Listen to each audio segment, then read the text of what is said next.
Hello, everyone, and welcome back to the Ace Couple podcast. First and foremost, I want to wish everybody a very, very happy Ace Week. If you are listening to this in the week that this came out, it is Ace Week. I hope you are doing something fun and fulfilling and exciting or relaxing for yourself if you are Ace. If you are not Ace and you are an ally listening to this podcast, then I certainly hope you are giving the Ace friends in your life cake and or garlic bread, and generally celebrating their very awesome existence. If you happen to be listening to this on the very day this released, Wednesday during Ace Week is Disabled Ace Day. So please take this time to really listen to and engage with Disabled Ace stories.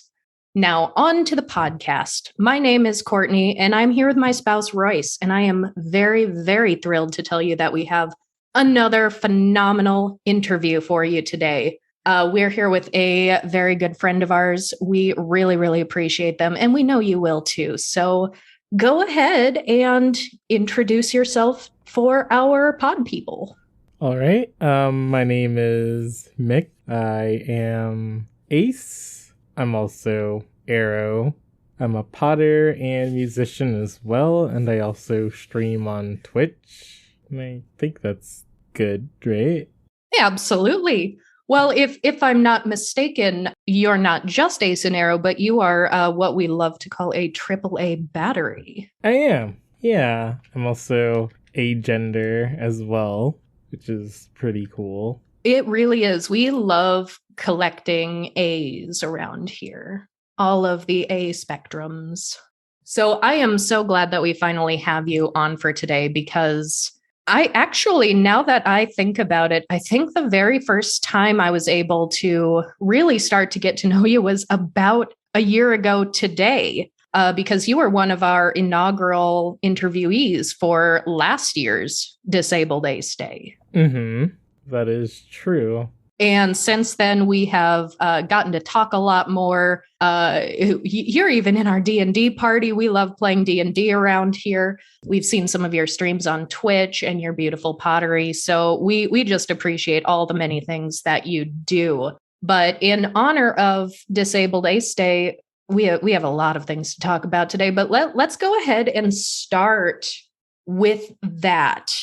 Is there anything you can really tell us about your journey in asexuality, aromanticism, that how does the intersection of disability play into that for you? Well, I mean, I guess it kind of plays the same in pretty much a lot of aspects, since this world is pretty ableist, especially when it comes to like invisible disabilities and whatnot. Because I may look like an able-bodied individual, but I do have few invisible disabilities that like you wouldn't know from seeing me. That is very much an issue. I know invisible disability is something that, I mean, thankfully it started to get a little more attention over the years. But there's still just a lot of additional concern that people who have invisible disabilities have with making sure they're getting their proper accommodations, because that's hard enough for anybody who is disabled, let alone if people don't even believe that you are disabled in the first place. Right. And I suppose that really can go hand in hand with sexuality and romanticism and gender as well, because asexuality has very often been called the invisible orientation. And a lot of people think, well, if there isn't an orientation manifestation of this that we can see and observe, if it's just sort of being defined as, quote, not having a sexuality, then it's not real. It doesn't exist. Mm-hmm. Have you had any clear situations of people who have sort of disregarded important parts of your identity because they just couldn't see it or didn't have the evidence that they deemed appropriate? As far as asexuality goes? Yeah, or any of it. Yeah, specifically just telling people like, hey, you know, I'm ace. Like, I mean, it's different now because I'm in a lot of queer spaces, but like when I first came out, people were just kind of like, that's not a real thing, or you have some sort of like psychological issues that you need to work out because, you know, you're human and that's kind of your purpose is to make more humans and Ugh. so on and so forth. Gag. That is Yeah, way too common of a talking point. it really is. And that's actually something that just like over the years, because many, if not most or all of my disabilities can also be considered an invisible disability. I do often use a mobility aid like a cane or crutches, but for very short distances, if it's a particularly good day, I don't always need a mobility aid. And those are the days where people will really be like, hey, are you really disabled? Yeah. Which I've started getting sassy about that over the years. I've actually got a I don't know if they have this where you are, but I have a disabled parking placard so I could park in the accessible spots. And there have been some times where people have challenged me on that. But when they issued me my placard, they also gave me a literally disabled ID card with my name on it. And it says disabled ID card. And they say, like, yeah, if you're going to use accessible parking, you have to carry this around. So anytime people challenge me on this, I'm like, do you want to see my cripple card? Which I would imagine leads to embarrassing moments. Yeah. Nobody really knows how to respond when you ask that question. Yeah. I would assume that the average person doesn't know that there are government issue cards like that. At least I didn't. Do you know, is that a state card or a federal card, Courtney? Mine's issued by the state. And so I imagine there are some states who have different, requirements for that. There was one time where I was actually traveling internationally for work and I was trying to get airport accommodations at one point. And they were asking me for like proof and evidence. And I was like, well, I've got this disabled ID card from the state of Kansas. They were like, that's not a real thing. That doesn't count. And I was like, then what do you want?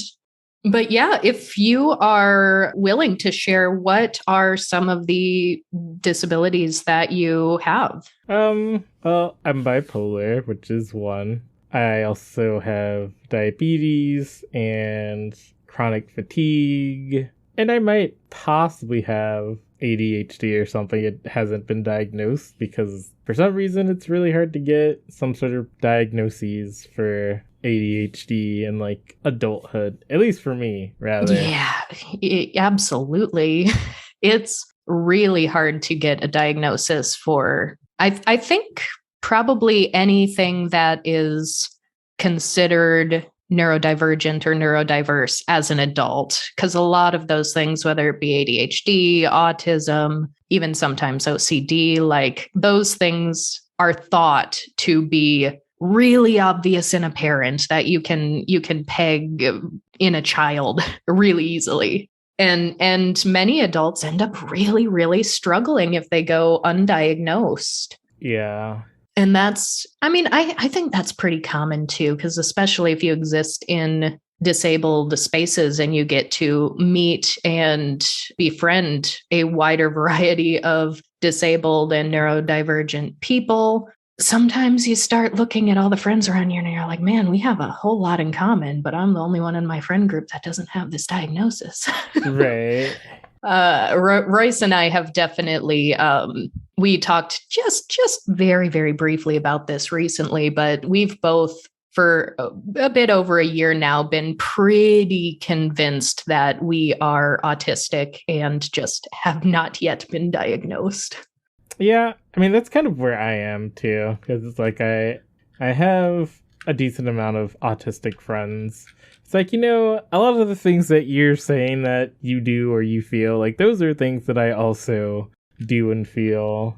I know that there's like a lot of like things that are comorbid between like autism and ADHD. Yeah, that's been the hard thing with me, because I don't think Royce has gotten this as much. We've both really related to a lot of our autistic friends and all of these, nuances that we've been learning more and more about autism. But for me, and I don't think as much for Royce, I'll also start learning more about ADHD and seeing some friends of mine that have been diagnosed with ADHD, and I'm like, some of those sound right too.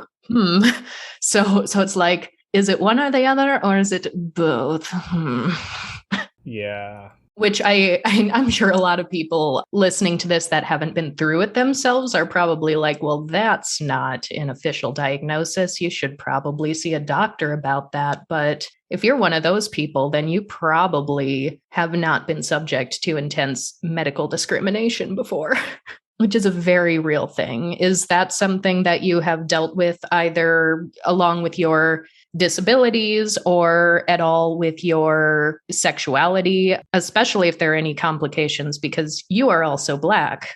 Yeah. I guess like whenever I would bring up like asexuality during like my early like mental health evaluations, they generally assume that it was either because of like medication or trauma or something, and it's like, no, I was just born this way.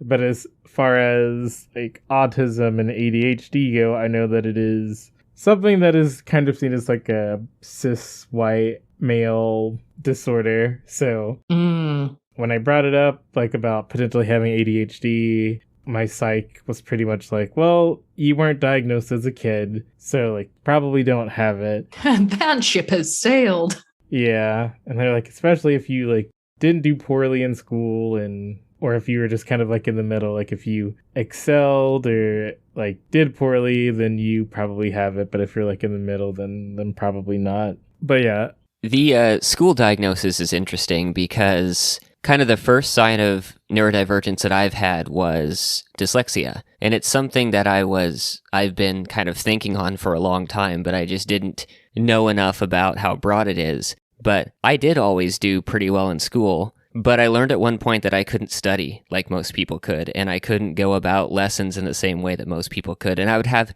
odd things that I just couldn't do, like I couldn't tie my shoes in kindergarten, which was supposed to be part of like moving on criteria, but for some reason they just let it go. And so there were just little things that had I been in a different setting, had my parents been different, had my teachers been different, had I not like had the environment where I could kind of structure things in the way that I needed to, I might have done really poorly at school, and that might have shown itself in childhood. Mm-hmm.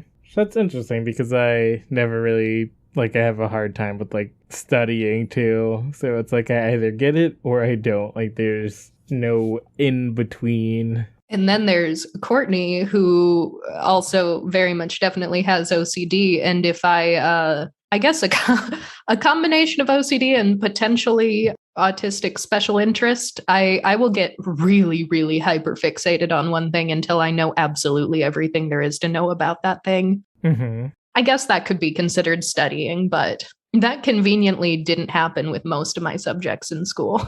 Okay. But yeah, medical bias is such a difficult thing because there are definitely, the more we've been engaging with a wider variety of people in the disability community, the more I've started to see a push to sort of de-medicalize things like autism and ADHD, and sort of a push to try to think of it as just, natural variants, just a wider variety of neurotypes, which on a personal level, I can really jive with that. But there's also very much an issue where a lot of people do actually need a medical diagnosis on paper in order to get any kind of accommodations that they may need in work or school. So it's sort of, in some cases, a very necessary evil that you have to think of it through this medical lens. But I mean, on the other hand, there are just so many barriers to getting that diagnosis for so many people. Yeah. I know that it's like particularly hard for, I guess, societally perceived women to get a diagnosis for like autism and ADHD as well. Yes. Well, and so that's another thing too, because when you get into like autism education, you'll time and time again see like autism in girls is different, and adult women getting diagnosed with autism. And that conversation is normally very, very binary. It's the difference between men with autism and the difference between women with autism. But when you actually dig into the handful of studies that have been done about autism and general like gender and sexuality diversity, everything I've read says that things like being either binary trans or being non-binary, agender, gender fluid, and then just not being cis hetero is very much more common in the autistic population than it is in, I guess, our neurotypical, our holistic counterparts. And I want more information on that because I find that fascinating. Yeah, that's pretty interesting. It's really gotten me thinking more about just things like asexuality and autism, because the weird thing is a few years ago, I decided to make just like a little YouTube video about, well, actually celebrating Ace Week. I thought that's a good time. And my YouTube channel was just about like hair and history and things that I do for a living. So it wasn't an ACE education channel by any means, but I thought, oh, I'll just throw this out and just, teach some new people this part of myself. And I got just the most vicious, vile hate comment that was just like every single thing in the book. And of course, since I am a woman and I dress the way I do, I got all these like, you can't be asexual, you're too sexy for that. I got threatened with some really nasty, horrible things. But then it was also like, oh, and by the way, you're not even asexual. You're just autistic.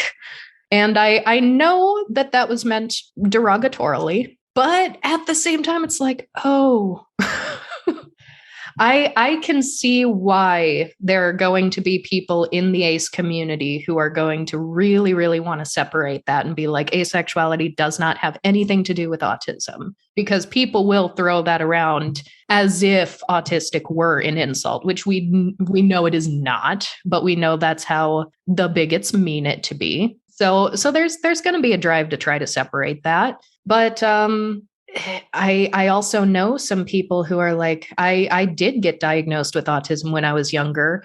It's been such an integral part of the way I view myself for so long that maybe there is an intersection between my autism and my asexuality. Some people think very strongly, yes, there is. Some think very strongly, no, there's not. And some say, well, I don't know, but I don't know if it matters. And so I personally think that's something that's worth studying and investigating, but I think at the very least, we shouldn't condemn people who do think that those parts of themselves might inform each other.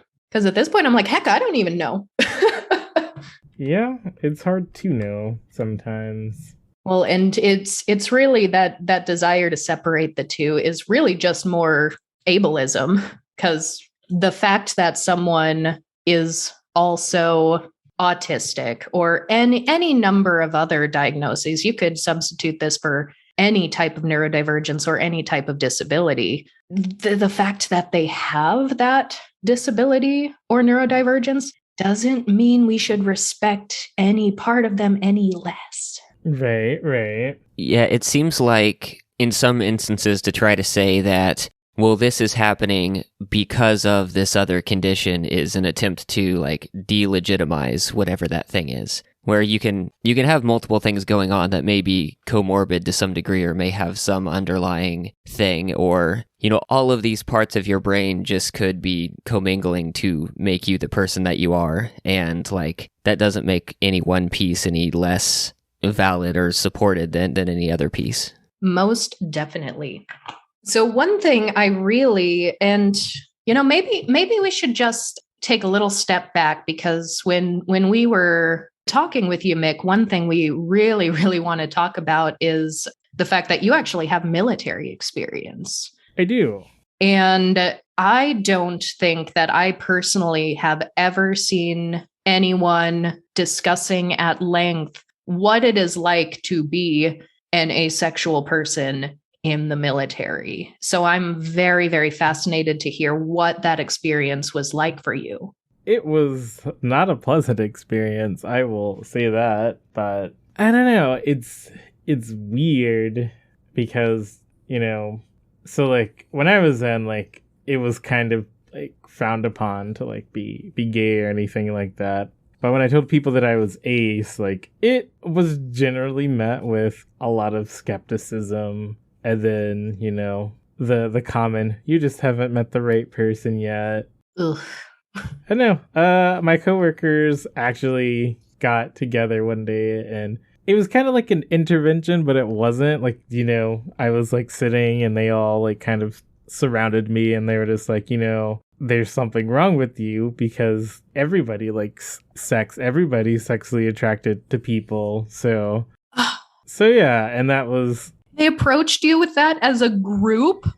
Yeah, I mean, one of them apologized eventually later on when they realized that they were queer to some degree because they did not know. But yeah, but it was an interesting experience. Sounds very toxically heterosexual, which is in line with most of the things that I know about the military. Yeah, and it's funny because like the particular job that I did, like it wasn't like full of like, like when people think of the military, like they think of like the muscle heads and stuff, but it was a pretty like nerdy job. So like there were a bunch of nerds, people who you would think that would understand like, being like the outcast and whatnot. But yeah, and we did have some muscle heads in that particular job, but it was mostly the nerdy people. That's so interesting because we don't have a lot of friends who are both queer and have military experience. But we did have one for a while who, at the time he was in service, I believe he was actually active duty at one point. I believe he had some bisexual tendencies, but was very much either closeted at best or at worst had internalized a lot of homophobia at the time. And I don't know if this was specifically during Don't Ask, Don't Tell, but it might have been. And when we were having a conversation with him at one point about asexuality, I just remember him trying to empathize with us and being like, well, I suppose I can understand asexuality because there was a time where we had to shower and get ready so quickly that we had to do a co-ed shower. And I was in the shower even with, these women, and I was so tired and I was so exhausted and we were in such a hurry that I didn't even think about them sexually. And we were like, I mean, is that... if it's surprising you that much so many years later that there was that one instance where you didn't look at a naked person and think of them sexually, I don't think you really do get asexuality actually. But we've definitely heard stories of very, very toxically heterosexual cishet, no less, culture in the military. At the time, so you knew you were asexual. You tried to articulate this to people who sounds like they very much disregarded that. Were any other aspects of yourself known at the time, such as aromanticism or being agender, or was it all sort of a process where you came to each one at a time? It was a process, like agender and like aromanticism. They're fairly recent. I mean, agender, like I know that I've been agender for like the past 3 or 4 years, but not while I was in the military. I mean, I've always kind of had a feeling like, I don't feel like really anything. Like I don't do any of the things, that guys are supposed to do or girls are supposed to do. Like I was just kind of my own thing. Like, people would be like, yeah, like guys typically feel this way when this happens. Or it's like, I don't really feel that way. I don't really feel any way in particular. So I knew there was something there in that aspect. I just didn't have the words for it at the time. That certainly makes sense because obviously we have these very, very rigid gender norms. And of course, the quote traditional, or I suppose you could say colonial, white supremacist Christian, all of the normativities that there are, version of gender is very like soft, fragile, homemaker female, and then very like buff, masculine, head of the household, breadwinner, male. And there are a lot of people that even a lot of people who are cisgender who break those rigid molds. And, you know, when I was a kid, it was like, oh, you can be a tomboy or a girly girl. But those were both presented as like appropriate ways that you could be a girl. And there wasn't more past that. But I do like that now our society is seeing more of a like, well, you can still be a woman, but you can still do this or that. You can express your gender in different ways. And I love that. I think it's very freeing. But what I'm curious, and maybe you can't even identify the train of thought because things can happen over a long period of reflection. But do you know sort of what it was that in your experience you took in what society was telling you this gender is like versus that gender is like? It seems like you just decided to like opt out of all of it instead of trying to find your own niche within one of the presented options. Was there a very clear line of thought that led you to doing that? Well, it was actually because I started hanging out with like a lot of my friends. They were trans, so like it was kind of like, hey, you are feeling this thing, and this is kind of similar to the thing that I'm feeling. Not exactly, but it just kind of spurred me to like look more into it, and then I kind of went my own way afterwards. So yeah, because like I just kind of like described like the things that I felt and like and whatnot, and then like my friends were like, you know what, you might be trans, and I was like, yeah, you might be onto something. And is trans a word that you still do identify after having taken on, I guess, the label of agender or shrugged off all the other labels of gender? Yeah, I mean, I still use it. I mean, I mostly use agender because it's kind of like, it's very specific. Like, it's a very specific form of like gender non-conforming. So it's like, you know, you can be trans like a demi guy or demi girl. It could be trans masc, trans femme, but it's like me, agender, like specifically. Which is nice, like having that, 'cause, you know, like with asexuality, like, you know, demisexual is part of the asexuality spectrum, but it's like a very specific type of asexual. And I guess that's how I feel about agender. Like, it's like, yeah, if I say like I'm agender, like people don't get to be like, well, what type of trans person are you? Or like, how do you identify under the trans umbrella? It's like agender, very specific. Yeah, and the A does to me seem to have a lot of power because it's almost like a blatant refusal. Like with asexuality, it's like I am refusing the sexuality that society assumes that I have. And with agender, it's like I am refusing gender. There is none to speak of. Which is curious, and maybe you two can talk a little more about why you've gone one way or another, but there are definitely some people who are agender who say, yes, I am trans. Agender is the type of trans I am, or that's a manifestation of my transness. There are also some agender people who don't necessarily identify with the label of trans, and that's for each individual person to decide. But I know, Royce, that's one thing you've said where you're like, I don't identify with the trans experience in that way, but I am agender. Right. And just listening to Mick's story there, you came to the term agender by talking to trans people. I kind of came about it in isolation, so I didn't really have any exposure to trans identities while I was kind of figuring things out. But I do also really like the specificity of the A prefix with agender, and even before that, being an atheist. I've had a couple of people say, well, you know, most atheistic people are actually agnostic or they're actually this or that. And I've always been like, no, Right. this is a very specific No. thing. Yeah. See, it's a refusal.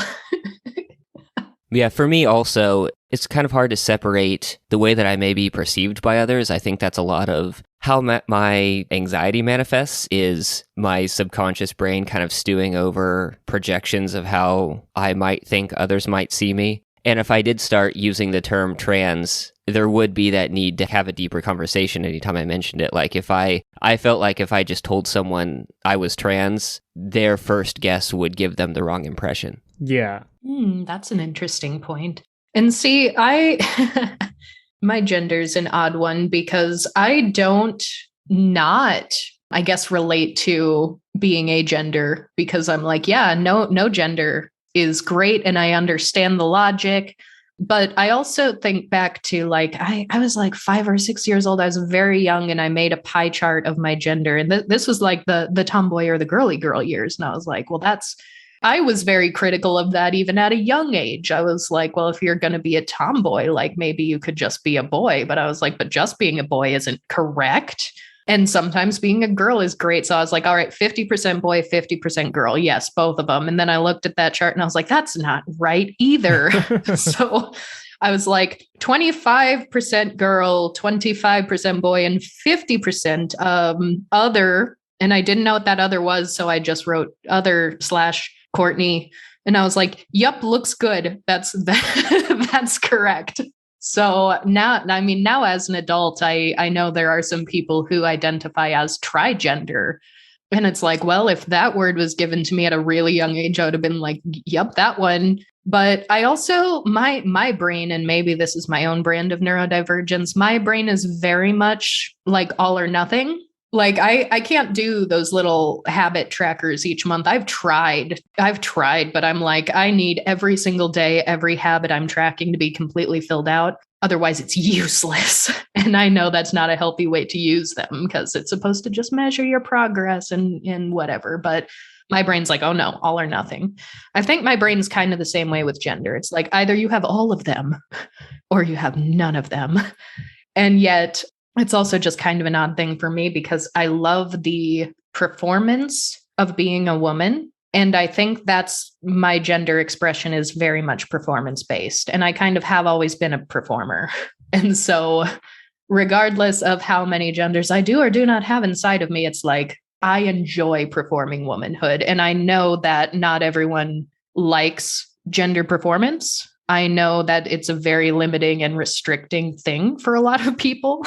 But for me, I'm like absolutely high femme all the time, unless I, the once or twice in my life, since I'm not a smoker and I've had like a couple of cigars in my life. And it's like, if I have a cigar and a scotch, then my pronouns are sir. That's fair. I don't know. I guess the performance is the only way I can conceptualize gender. And maybe that's my clue that I don't experience it the way your average cis person does. Mm-hmm. You have joked before that at least when you're outside the house, like around company, dressing up like that, where your gender is drag queen. Yes. I am a woman in the way a high femme drag queen is. Can't explain it, just how it is. So I guess along with gender, because we know that gender and pronouns are not always a package deal. One does not require a certain set of pronouns for one's internal gender or gender expression. But just for our people on the podcast here, what are the pronouns you use and what was your journey to settling on that? My pronouns are Zer and they, them. I mean, I picked they, them, I guess, when I first started kind of experimenting with being non-binary. And as far as pronouns go, like, I pretty much picked my pronouns based on, like, what I like the sound of. So, which is, like, anybody can change their pronouns, like, regardless of if they're trans or not. So, but like I just picked them based on what I preferred, or like I liked having people refer to me. And yeah, I don't know. I mean, and I might end up changing them one of these days, but I'm pretty set on them for now. Which is such an important thing for people out there to know, because you can absolutely try new pronouns if you are, exploring that aspect of yourself. Royce and I, we actually have a friend who has been investigating sort of the realm of non-binary and where they might fit on it. And it kind of came from just a sense of like gender euphoria when someone who didn't know their pronouns referred to them by they, them pronouns. And there was just sort of a surprise moment of, oh, that kind of felt good. So sometimes putting on or experimenting with or changing pronouns can be a step to learning about what feels right for you. Sort of like a new set of clothes might. Yeah, that's a good analogy. Also, I don't think I've heard anyone really say much in a public space. I chose these pronouns because I liked the way it sounded, or the way it felt when it was spoken towards me. And pronouns are really just an extension of identity, much in the same way that you can choose a name that you like to hear. And there are plenty of people who are cis, who aren't queer whatsoever, that don't like their given names and start going by a nickname or by a middle name instead, or something like that. Absolutely. Or just change their name even socially and legally. Now with, just also for clarification, since this is a spoken podcast, but also for the sake of our transcribers or the people reading, your Z, Zer, if I'm not mistaken, you use the letter Z as opposed to X, because I do know people who have gone both ways. Yeah, I use the Z instead of the X, which they sound the same. So which is, I'm going to try to look up the book while I am telling this story, because it was a pretty good book. I read a book by an intersex author that was, I believe you could call it an autobiography. There were a lot of personal stories about it, but the author was talking about Zzer as pronouns. And I don't actually remember off the top of my head if that was spelled with an X or a Z. I'd have to go back and check. But one thing I did not realize until reading this book was that those pronouns actually gained popularity in the 80s in Dungeons and Dragons circles and TTRPG groups for people who were playing characters in these, fantasy settings as I guess it was probably different for the person. Was this a third gender, or was this some level of non-binary or fluid? But this intersex activist said, it was actually started and popularized rather in D&D circles before intersex groups started picking it up more in the 90s. And of course, this was sort of before, I guess, our current system, where it's a little more free in at least LGBTQ communities to use different sets of pronouns and to use things like neo-pronouns. Because I definitely remember, and we almost certainly have some listeners young enough that this may come as a surprise, but at least the part of the country I was in at the time, when I was about, I must have been like 18, 19, so early adulthood, and I was really starting to connect with other queer people and experience that community for the first time. Gender non-conforming people and non-binary people were using Zzer pronouns more often than they, them. And I thought that was going to become like I don't like the word default, but essentially the default third set of pronouns, because I was hearing it so much more. And I really thought that was going to be the case for a while, but at least in the last several years, there's been a huge uptick in people using they, them pronouns. And it's like, well, it appears, at least from where I'm sitting, that they, them has overtaken Zzer in popularity. Yeah, I would say so.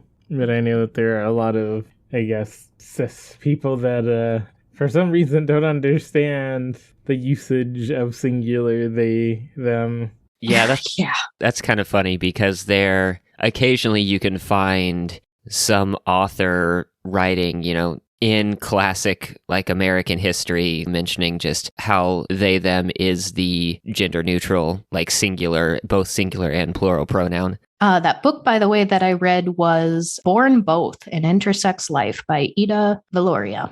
For anyone out there who is curious about that book. But I read that and I was like, hey, Dungeons and Dragons, shout out, which is very interesting because I think things like Dungeons and Dragons, things like gaming, video games, TTRPGs, there's this societal impression of it that it is very, very, I guess, just straight, white, and nerdy. And every major gaming community that I have been a part of has actually been very, very queer.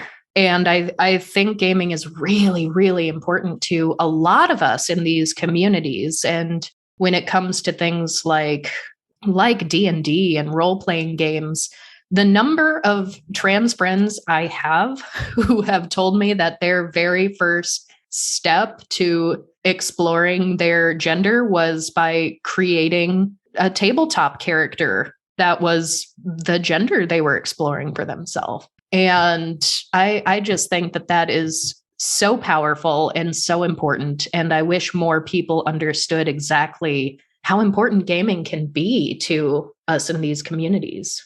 Yeah, it's very important. Which I'm sure you know very well. You're very active in some gaming circles. I mean, we see you on Twitch. We see you interacting with other Twitch streamers. Tell us a little bit about, I guess, the LGBT side of it, the ace gamers out there, the Arrow ace gamers, and what that community is like.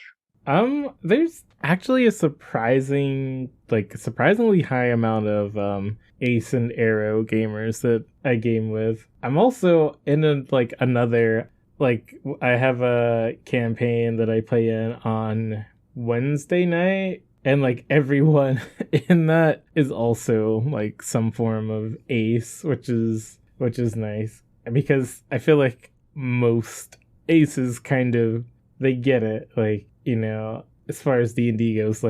I haven't come across the horny bard in any of the gaming circles that I've been in. What a relief. Nice. What a relief. Yeah. And then things aren't super sexualized in gaming when I'm gaming with my ace friends, because we all get it. We're all ace, so we just kind of focus on the task at hand most of the time. And we've all had pretty similar experiences, so when we game, it's kind of an escape from getting away from the aphobia in places. And that nice. Escape. Yeah. So we tend to share our communities with each other, which has a lot of ace viewers. So it's kind of we're creating this network of aces and arrows on Twitch. It's people come into my chat and they're like, "Oh, you're ace too." I'm ace. And I came here with this ace streamer, but now I have another ace streamer to watch, and it feels nice. Because when I started, I didn't know any other aces on Twitch. I felt I was, kind of by myself, doing ace things. But it turns out that there's quite a few. Which is so cool, because through gaming, not only do you get to just see, hey, there are other aces here, which is, sort of the real life representation that I think so many of us have been craving for so long.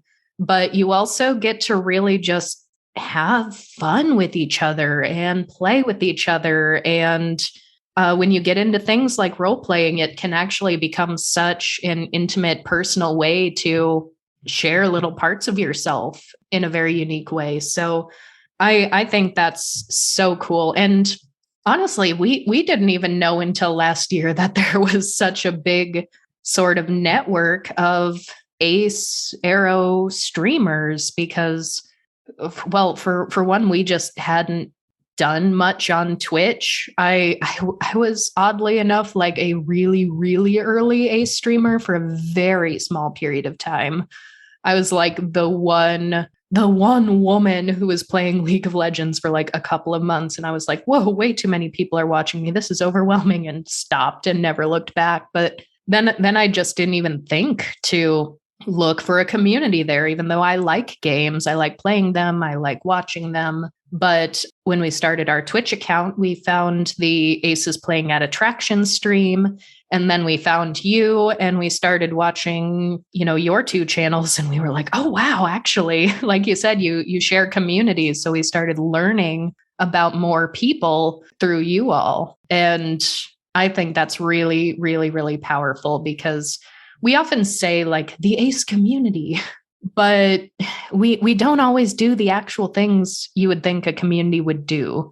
We kind of yell into the void, and we'll like and retweet our frustrations or our celebrations, but there's not a lot of just like real personal communities where people are getting to know each other on a personal level, where people are looking out for each other. But I have seen some of that on Twitch, and honestly might be some of the strongest little Ace Pocket communities I've found yet, to be perfectly honest. Yeah, it's really nice. So since it is Ace Week as of this episode being published, I would be remiss if I did not remind our listeners that if you have read any of the book Refusing Compulsory Sexuality, A Black Asexual Lens on Our Sex-Obsessed Culture by Sharonda J. Brown, we are actually having a book club to discuss the book on the Saturday, the 29th, the last day of Ace Week, at 1 p.m. Central Time via Zoom. If you want to RSVP to that, we'll put it in the description. But I was delighted when I received my copy and I started reading it that you are actually quoted in that, Mick. Yeah, I still have to look. I mean, I just got the book recently, but I haven't had the time to read through it. It is a really phenomenal book. To any listeners out there who haven't read it yet, I strongly, strongly recommend it. But near the end of the book, there is a chapter called Black Asexual Insights with quotes from a variety of Black aces. Some of them, if you're on Twitter, if you follow us, you'll recognize Mick. There's, I think, the Asexual Goddess and Marshall, aka Gentle Giant Ace. So there are definitely a couple of names in there that I'm sure many of you will recognize, and some new ones as well. But it is a fabulous book, and it's very important and it's very necessary, because the Black asexual lens is not something that is centered as often as it needs to be in the broader ACE discussion. So, Mick, what is it you can share with us about the Black Ace experience, or your Black Ace experience specifically? Anyway, it's kind of strange because, again, like, for whatever reason, asexuality is seen as like kind of a white thing, so it's weird. So like, I think a lot of people don't take me seriously when I say that I'm ace. I also know that non-black people see black males as like hyper aggressive and hypersexual for whatever reason. Like, I don't even know where that stereotype came from, but it is a stereotype that is pretty prevalent. So like, when I tell people that I am ace, like, they essentially, double take, and they're like, yeah, like, I wouldn't have expected that. And I guess I'm lucky because my parents, they have accepted that I am ace, and that I'm probably not going to give them any grandchildren or anything like that. Yeah. What were some of those conversations like? Was that difficult? Was it something that sort of took some time for them to really get? It wasn't difficult. We did have, I guess, the standard conversation, like, oh, you haven't met the right one, but I guess, after I passed, the age of 25, they are probably like, yeah, we think that you're probably just not going to, and we accept that. Yeah. They're more accepting of me being ace than being polyamorous, so. Oh, really? Yeah, they are not. That's interesting. Yeah, they don't like the fact that I'm polyamorous. Like, they said that they will support me, but like they don't like it, and they have made it known that they do not care for the lifestyle. That is very interesting and a very good point. I do think some people are able to accept certain parts of identity easier than others.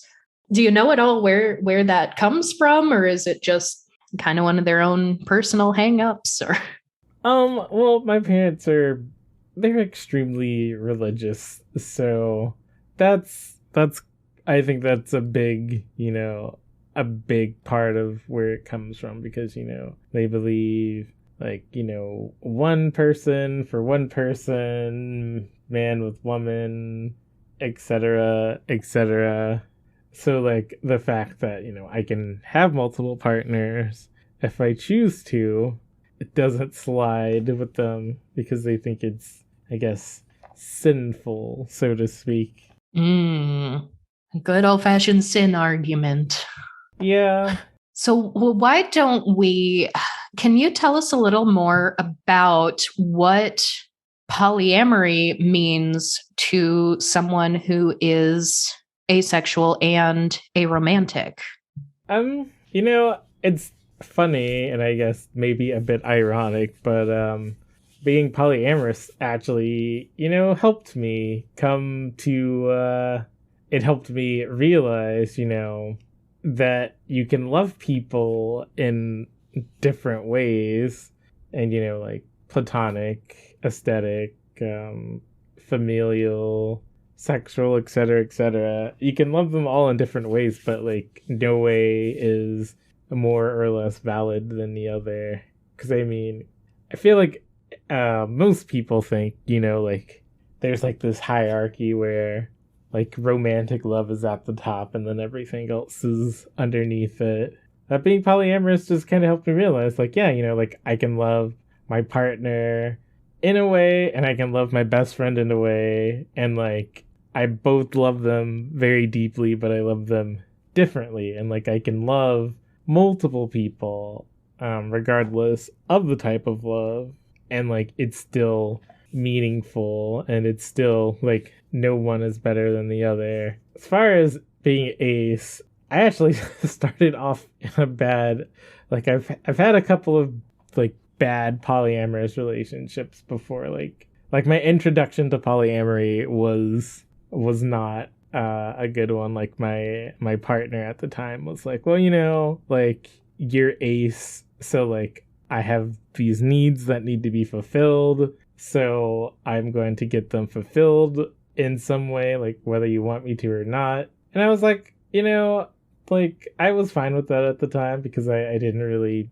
get it. So I guess the agreement was that she could sleep with whomever, and I would fulfill the emotional and romantic part of the relationship while someone else fulfilled like the physical and sexual part. And like I know now that that's bad, and that's not like real like polyamory. Like that's the bad stuff. It wasn't a relationship structure that was actually working for you. Yeah. And it's funny because I think it would have been like okay if like she didn't put like she put certain stipulations on the relationship, like so she could have like a girlfriend or something, but I was only allowed to have a boyfriend. And at the time, like I thought that I was like, cis het. So it's like this doesn't work for me. Like I don't like the stipulation. And yeah.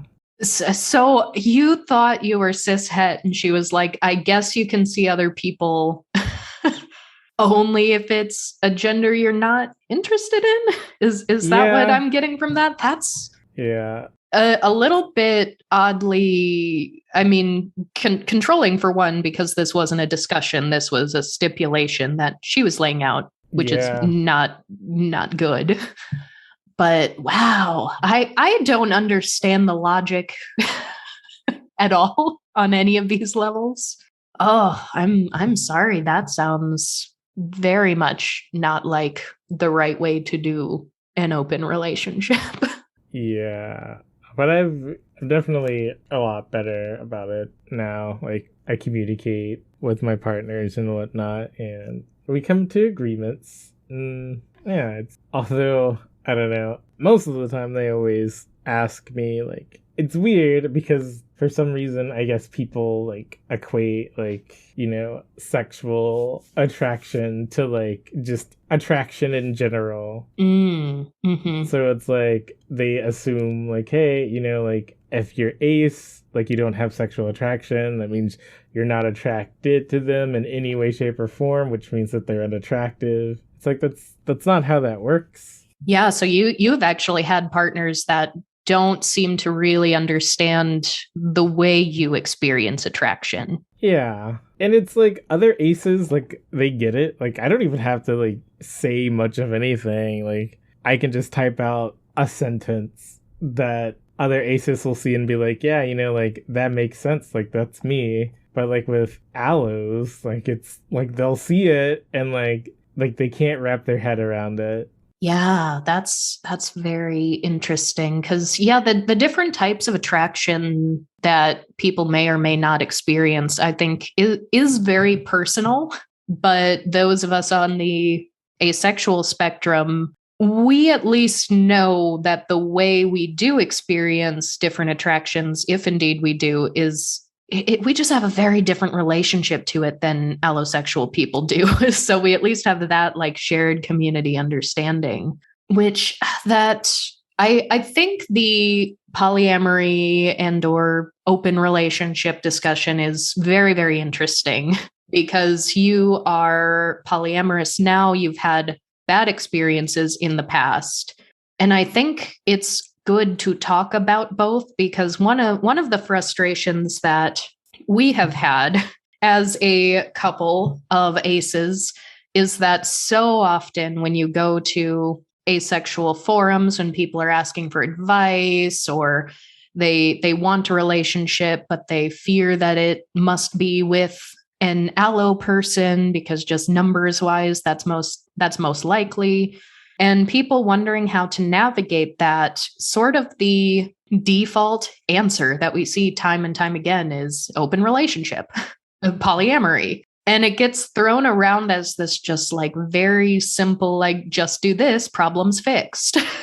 Yeah, it's not the fix-all that people think it is. No, absolutely not. And I'm sure at least some of the people making those comments have found a relationship structure that works for them. But we've actually found that there's very little out there for resources for just sort of helping people to navigate the different types of relationship structures and helping them come to an understanding of what may or may not work for them. And we especially don't like when polyamory is presented as like a more evolved way of being. Yeah. Because we've definitely seen that, like, oh, well, if you're not polyamorous, then that's a character flaw because it can only come from, jealousy or this, that, or the other thing.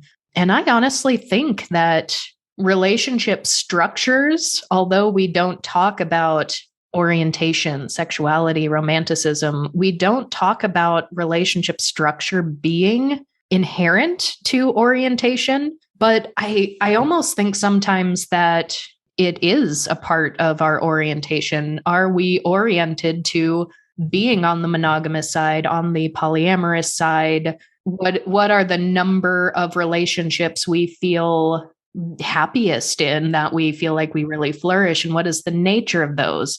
Are they sexual? Are they romantic? Are they neither? I think those are all worth exploring for every individual person. And I think, I don't know, I do think if it was more socially accepted, there would be more people who are polyamorous. I really, really do. But I also think there are some people who are just a little more comfortable in monogamy for whatever reasons are their own. And it's not always all 100% of the time just a social hang up or jealousy or a character flaw. Yeah, that's very true. I mean, I know that there are a lot of polyamorous people here, but they're not very open, especially because, like I live in the South where a lot of stuff is generally not really tolerated. So, More conservative area. yep, very conservative. Yeah, that can be an issue. At least there was some good news. We tweeted about this at a time. I'll put it in the show notes again for anybody curious, but there was a New York case, a housing case that went to court that was a very promising step toward providing legal protections for polyamorous families in housing. So that was really, really good to see. Because aside from the obvious social stigma that very much still exists, it's really the legal protections that are also very, very much lacking. Because the only legal protection that there is for a relationship that is not blood family is essentially marriage. And marriage, even though Obergefell versus Hodges has made same-sex marriage legal in all states, that still does not protect polyamorous couples, polyamorous marriages. And we've talked about in previous episodes, depending on which judge you ask, it might not actually protect asexual and or aromantic couples either. So there is a gaping hole in our legislation for different relationship structures and what legal protections they do or do not have. That sounds super intense. It is intense, like camping. Actually, maybe a circus is more of an apt metaphor. Yeah. Politics is a circus. Yeah, politics really is a circus. Yeah. I don't know, I wish that there were more laws and stuff in place for aces and arrows. Oh, we really do need it. Yeah. There's like people that don't even believe that we exist, so... That's true. That's true. We need a case like Sweden had recently. Sweden had a case of a couple of women who were living together. One died, and it was again another like sort of an estate question and a housing question. Does this person who they have been living together, they have had a relationship, but as far as anyone knows, it was not sexual in nature whatsoever. Does the other party in that relationship have any legal protections or any legal right to estate and whatnot? And that case actually said that yes, yes, she does. So that was a wonderful case. And I would love to see a case one like that also here in the States. Yeah. And it's like, but why wouldn't she have those rights? Like I don't understand like the thought process behind it. Yeah. There are people that just put way too much emphasis on sex. They're like, that's how you legitimize a relationship. Yeah. That's how it is. Well, we know better. In the ace community, we know better. Now, this might be a huge question, and you may or may not have a clear answer, but maybe we can at least talk about it a little bit, because I know it's a big, big frustration for a lot of aces and arrows and arrow aces and people exploring where they are on the spectrum. When you say that you are ace, you are aromantic, but you are polyamorous, and there are, different types of relationships you have with different people that don't have a hierarchy in your eyes, how do you personally distinguish the difference between different types of attraction? Because I know there are many people out there who say, well, I'm definitely asexual, but how do I know if I'm aromantic? Because what even is romantic attraction? And when you start getting into these emotions, they're so personal and they're so varied. And sometimes the lines between them are a little blurry, that sometimes it's hard for people to navigate exactly what type of attraction they may be feeling. Do you have any, stories or insights as to how you came to define things for yourself? It's actually kind of funny because I also identify as queeromantic, which is also known as WTF romantic. But yeah. So for me, sometimes I have a hard time distinguishing between like the feelings of romantic and platonic. So like I could have a really strong bond with the friend and I'll be like, I think that I am romantically attracted to you. And then it ends up being like, well, that wasn't the case. I was just strongly platonically attracted to you, but the feelings were just so strong that, and the way that I felt, given what society has dictated as,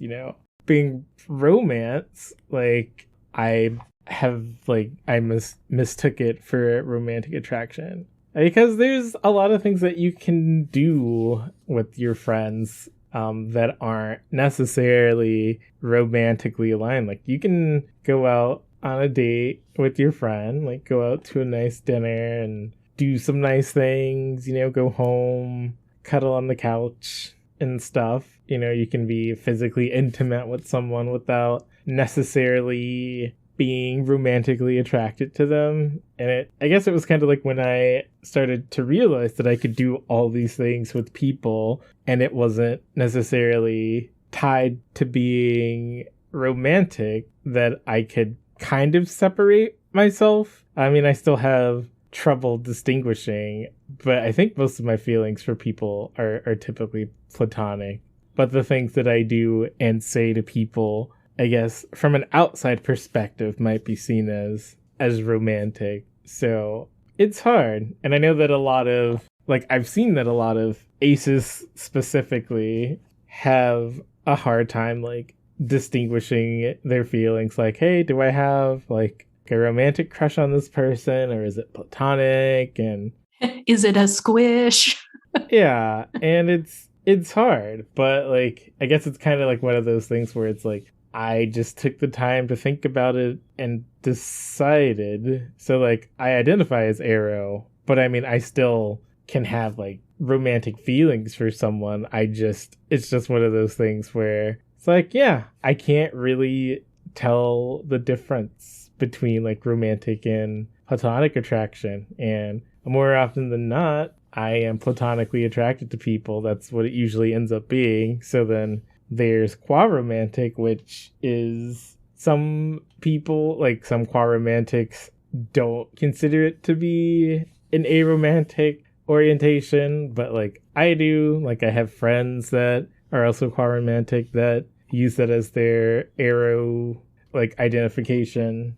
And yeah, it's just like one of those things. Like again, like you get to dictate like how you feel and what you do with people. Like if you want to go on a date with someone, like doesn't have to be romantic. Like if you want to, be physically intimate with someone, like it doesn't have to be romantic. Like you could be friends and do those things. Like it was society that determined like, hey, like if you hold hands with someone or like you kiss someone, that means that you are romantically inclined, and that's not always the case. Oh, absolutely. And the only times that broader society sort of acknowledges that there are ways to, I guess, have a relationship that doesn't fit the traditional mold is still very rigid, because like friends with benefits is a thing that a lot of, or at least a growing number of people have come to be like, oh yeah, that's a valid thing. That's fine. That's okay for people to do. But anything that still kind of blurs the line between friends with benefits and any of the other ways to have a relationship with people, there's still just so much confusion and pushback there.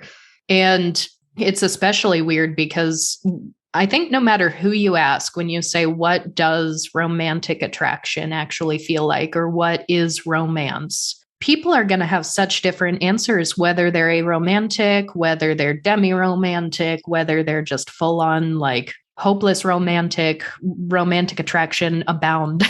Like people are going to have different impressions of what that means.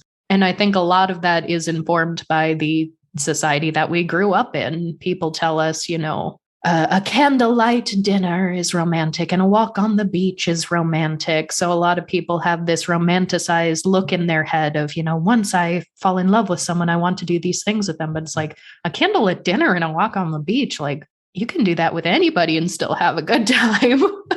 Yeah. So I really like quoiromantic and WTF romantic as labels, because it's just sort of an acknowledgement that it's okay to not rigidly define each attraction type for every single relationship you have with every single person. It's sort of freeing in that sense.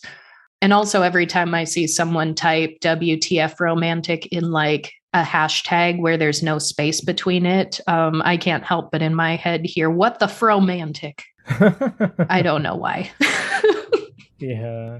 Which, I mean, for me, I guess, when I look back at the relationships I had that sort of broke the mold of a traditional romantic relationship, but was also very strong and intense and wasn't perfectly aligned with, I guess, friendship. I don't want to say just friendship, because I don't want to devalue what friendship is or necessarily put other relationship types above it.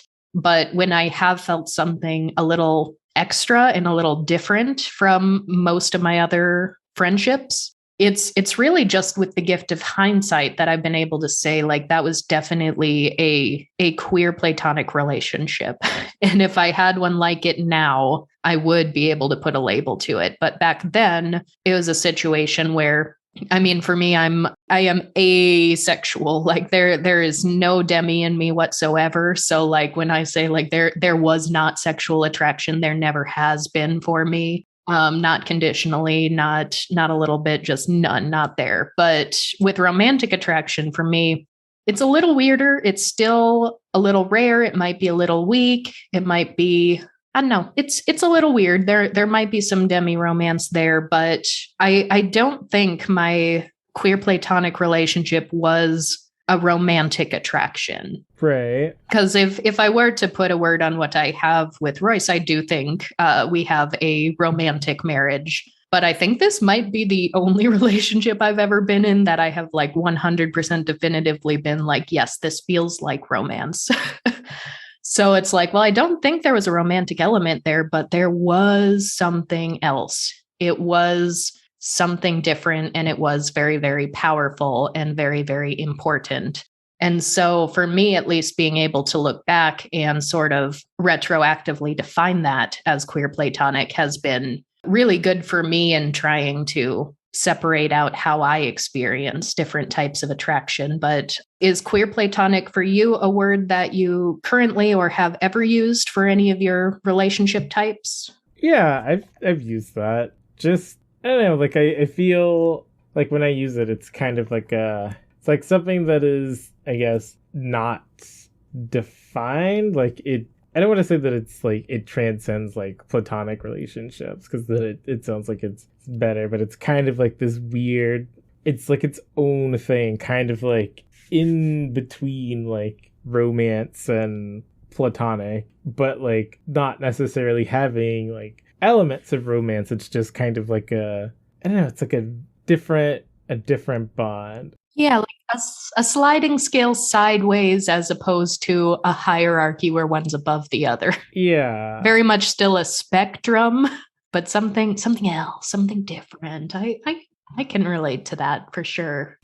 And I've heard a lot of people like describe it as kind of being like a soulmate, but like not romantic. And like I feel like that might be like a good descriptor, because it's like, I don't know, when you think of soulmate, like it's a very strong, like unbreakable bond. Yeah, very unconditional. Yeah, but most people think of it as like being a romantic only thing. But I think you can have soulmates for like pretty much anything. Oh, sure. I used to tell people that my cat was my soulmate. And that wasn't ironic. That cat meant everything to me. May she rest in peace. I mean, yeah, I do think there are even friends who are not in a queer platonic relationship, might even not consider themselves to be queer, but they say like, this is my best friend and my best friend is my soulmate. Even if they're dating other people, they're like, relationships come and go, romantic relationships come and go, but my best friend is there with me through thick and thin. And I think the really unfortunately like gendered aspect of that is that if you're talking about like two straight women who have been best friends for their entire lives. I think most people can look at that and accept that verbiage because society kind of allows women the chance to get a little more personal and emotional and just like, intimate with one another in a friendship capacity that isn't necessarily romantic or sexual. Whereas for men in the society, that is still very much frowned upon in a lot of places. Right. And it doesn't make sense to me, but there are a lot of things that are societal norms that make absolutely no sense. No, absolutely. Once you bust one of them wide open, it's kind of just a chain reaction. All of the other normativities just go right down the drain. Yeah, that is. So hopefully we will deal with amatonormativity and allonormativity.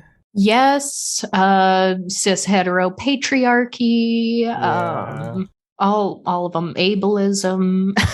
Yeah, all that stuff is just ingrained in our culture, and like it goes uncontested by a lot of people. It really does. And I think sort of ingrained in these things like compulsory sexuality, amatonormativity, there are so many other components to it. It really does affect every stage of our lives, where if we're supposed to be doing something by a certain time, by a certain age, if what we're doing doesn't fit what society thinks we should be doing, it affects so much.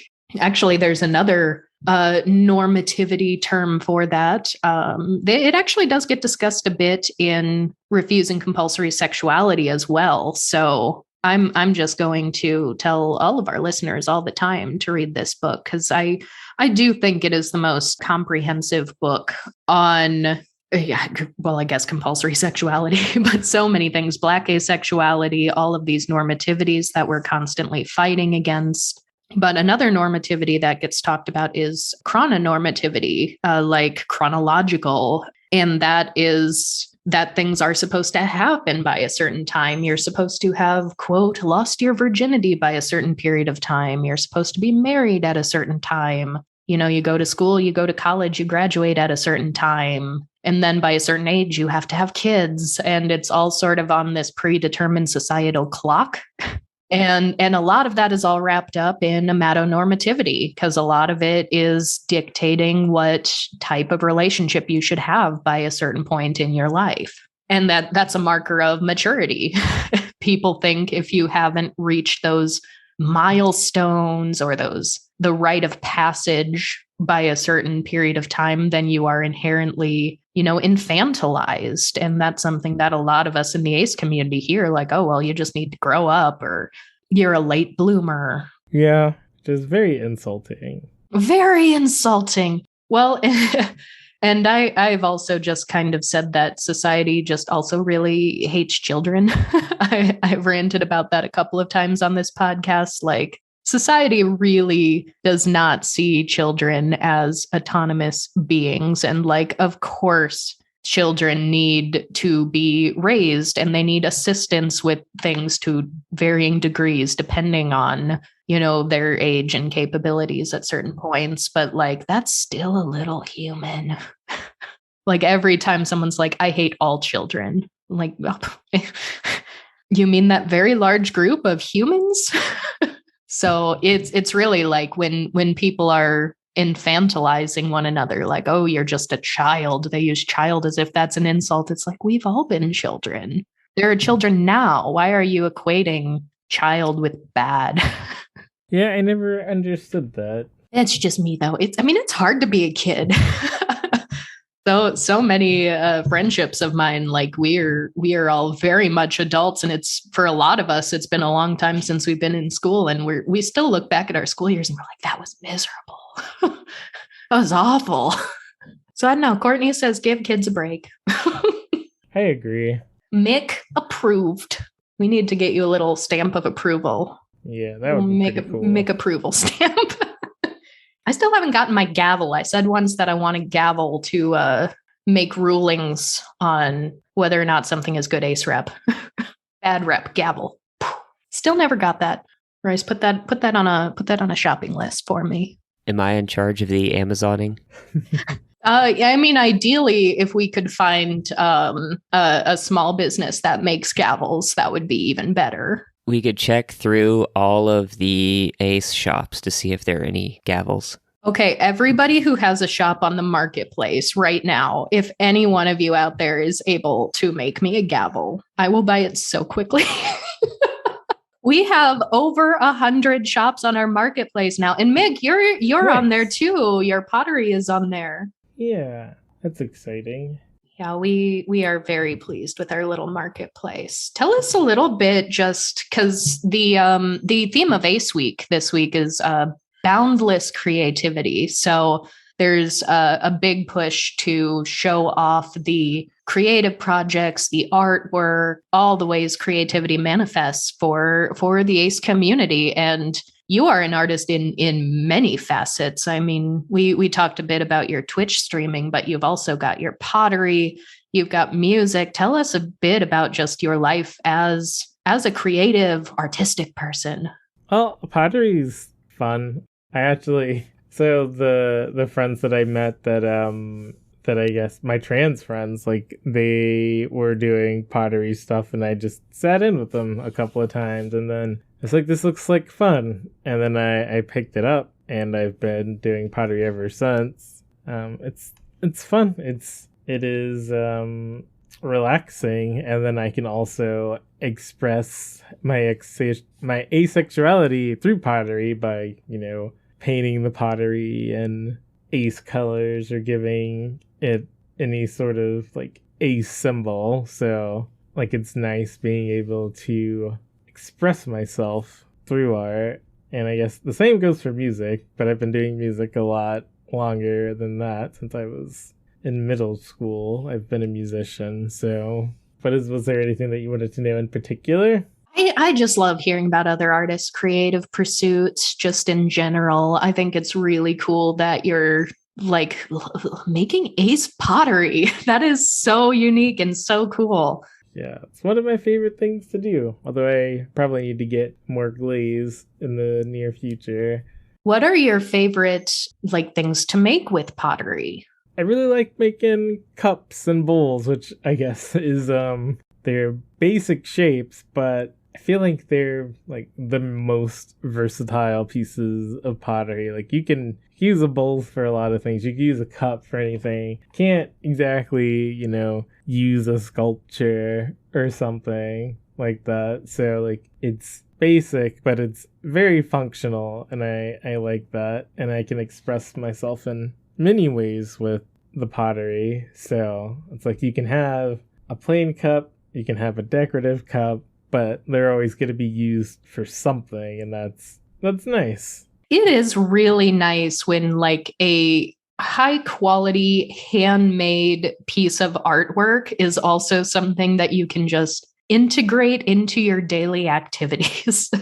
Like that's something that I think is so undervalued, because I mean, everyone has cups and plates and bowls, and most of us just get a set from the store, or we get them secondhand from family or gifts or secondhand shops. But like, you can hire someone to make you something custom by hand.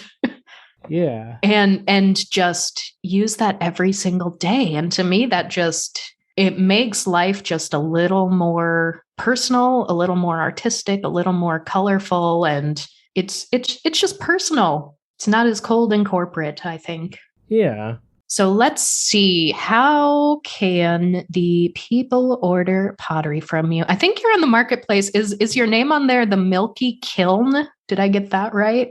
Oh yeah. I couldn't think of anything as a good name, but I think that's a great name. I saw that come through. I was like, oh wow.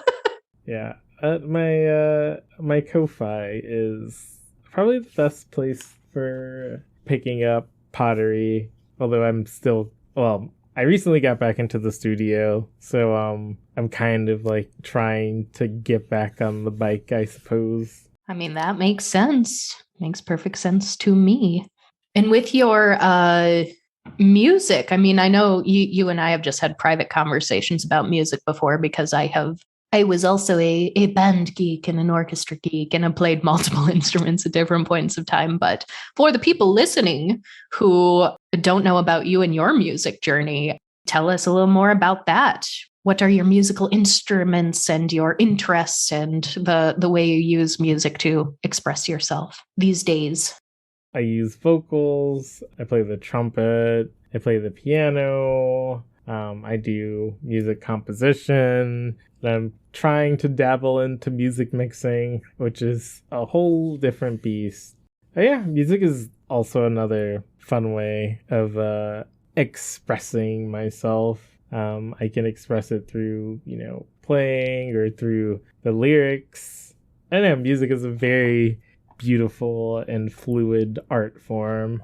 It's very much its own language too. Yeah. Even music that doesn't have lyrics, the key, the tempo, there is so much emotion that you can express through music without words. That actually just reminded me, because I was about to say, there aren't a lot of known ace musicians or ace songs. And I know back when we had Tiger Songbird on the podcast, we started talking about how we really need an ace band. And I do still agree with that. I think an ace band would be great. But in talking about D&D and things, I just remembered that there is a song that I have listened to a couple of times. I just came across it on YouTube, I don't know, a couple of years ago maybe. And I think it's just called D&D and Asexuality. And I found that song and I was like, oh, hey. Yeah, it's a very straightforward title. Yeah, the lyrics, it's been a while since I've listened to it, so I'll have to go back and pop it in the show notes. But it's like, I want to know what comic books you read, and I want to know if you play D&D. It was kind of just about nope, I'm not interested in you in that way, but let's connect on these other levels with these other interests. So very cute. We need more of that. And then with your streaming on Twitch, let's talk a little bit about that. You tend to keep things a bit cozy a lot of the time. I'd say so. One of the last games that I played was Dead Space, which wasn't super cozy or comfy, but it was a lot of fun. I like to play farming sims, and I also like to play platformers, but I do try to keep things nice and chill. Yeah, it's a great little community. And you are also, I believe, involved with Cloud Cabin as well, which we talked about very recently. So tell us a little more about Cloud Cabin and your involvement with that. I'm actually a team lead for Cloud Cabin. Shania is the founder, and they made a post on Twitter a while ago, and it was kind of like, hey, I want to make an aspec team, and that's been one of my goals on Twitch, but obviously I can't make a team because you have to be a partner to make a team, and it's I wanted to make a team for aspecs since when I joined Twitch, I didn't know that there were any other aces. So yeah, so it's a team for aces and arrows and anybody that's on the ace or arrow spectrum. And it's a really nice place. There's a lot of love and a lot of understanding between fellow aspec. And that is really, really so cool, because I know so many people since we've started this podcast have reached out to us and been like, how can I actually find community and hang out with other aces? And this is such a cool way to get exposed to sort of an already built-in community of aces who already love and support each other. So if gaming is at all an interest of yours, whether you play them yourself or if you like watching Let's Plays, you like watching Twitch streams, definitely check out Cloud Cabin. We'll put a link to Mick's channel as well as Cloud Cabin so you can see all of the Ace and Arrow streamers that are already in that community. There are a lot of great people in there for sure. Yeah, it's a really nice space. So Mick, what are your plans for Ace Week? Are you doing anything in particular? I have not decided. I know that Satan and Sharky want to get me on to one of their streams. Ah, yes, the Ace is playing at Attraction.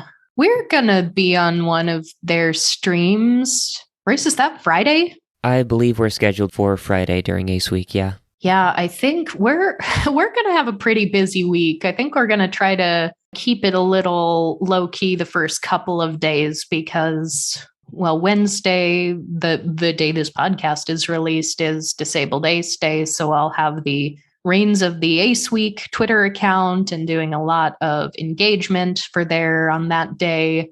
I believe Thursday. Yeah, so Thursday we're going to be on Ace Chat on their Instagram account. And then Friday we're going to be on Twitch with Aces Playing at Attraction. And then Saturday's the book club for Refusing Compulsory Sexuality. So we got a tight schedule for a few days in a row there, but it should be good. Maybe we'll order a cake. Maybe we'll order some garlic bread too and try to have some Ace self-care. Let's see, we talked a little bit about where the people can find you. We definitely mentioned the marketplace and your Ko-Fi. I never know how to pronounce that, if it's Ko-Fi or if it's like actually pronounced like coffee. Yeah, I thought it would be pronounced coffee because it's like a little cup, but they're like, oh no, it's pronounced like lo-fi. And it's like, that doesn't make sense. That's interesting. Okay. I had no idea. Because I've heard people say it both ways. It's like, yeah, I just type it a lot more often than I say it aloud. So I tried not to worry about it too much. Yeah, I think on like the actual like Twitter page, it's like it has the pronunciation. Fascinating. I did not know. So I suppose tell the people where else they can find you. We talked about your Twitch. What is your Twitch handle for the PUD people? My Twitch handle is Miktastic. I guess my Twitter is Baron_von_milk. And my Instagram is Baron Von Milk as well, but no underscores. I have to ask, is there a story behind Baron Von Milk? Yeah. So my name for the longest time was like Miktastic. And I had a friend that would always misread it as milk. So then one of my other friends started calling me Milkington Von Calcium III. And I liked using that name, but like in most places it was too big. So we ended up changing it and shortening it to Baron Von Milk as the name. That's really funny. I like that. I mostly had to ask because I talk to my mom pretty often and just there's not much new or exciting going on in our lives because we are still very like pandemic cautious, staying home all the time.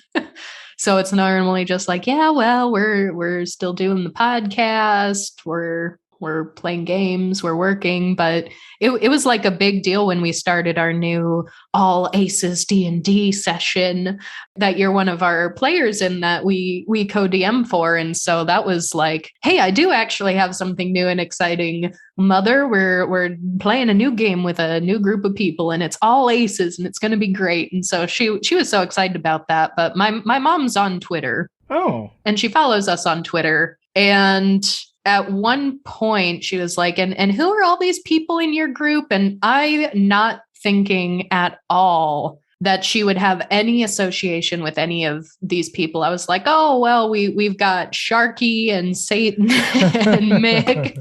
But like she was asking, so I answered. And at one point she was like, oh, your friend's name is Mick? I thought it was Milk. And I was like, what? Do you follow my friends on Twitter? And she's like, well, I've seen you retweet some things from friends of yours. And I thought you had a friend on Twitter named Milk. And I was like, yes, I do actually. And yes, that actually is Mick. I'm amazed that you made that association. That's pretty funny. It was pretty good. So yes, all of you out there who follow us on Twitter, if we have ever retweeted you, my mother has probably seen your account. Not in a creepy way, She's a loving and accepting mother who also is home all day, every day. And, Twitter, you can see and access more people virtually than you can in person these days. So that was just a funny little anecdote. But yeah, Mick, thank you so much for coming on. Yeah. I hope you have a wonderful rest of your ACE week. Thank you. And I hope all of you, our lovely listeners, have a wonderful rest of your ACE week. Please make sure that you are following Mick, following our Twitter account, heck, following the ACE Week Twitter account. If you're listening to it on the day this releases, I will be over on the ACE Week account doing a lot of engaging. So definitely follow those places. Have a wonderful week. Have a safe week. Do keep in mind that with more awareness, with more exposure, with more discussion, there is almost certainly going to be an uptick in acephobia and general bigotry online as well. So please make sure to engage cautiously. I'm not saying don't engage. I'm not saying don't have fun, try to enjoy yourself, but definitely be aware of your limits. Be aware if things do end up getting really rocky, that it is definitely okay to log off of social media. You don't need to give the bigots the time of day. You may be better served finding a nice, chill Ace Twitch account to hang out in the comments and find your people. Definitely a good week for finding people. We met so many wonderful people last ACE week that we are still friends with this year. So I wish the same to all of you. Check out the aceweek.org account for a calendar of events. I know we're halfway through the week already as of this release, but there are things happening every single day. So you can check out that calendar and find something that might be of interest to you. So everyone enjoy your week, and we will see you all next time. Bye.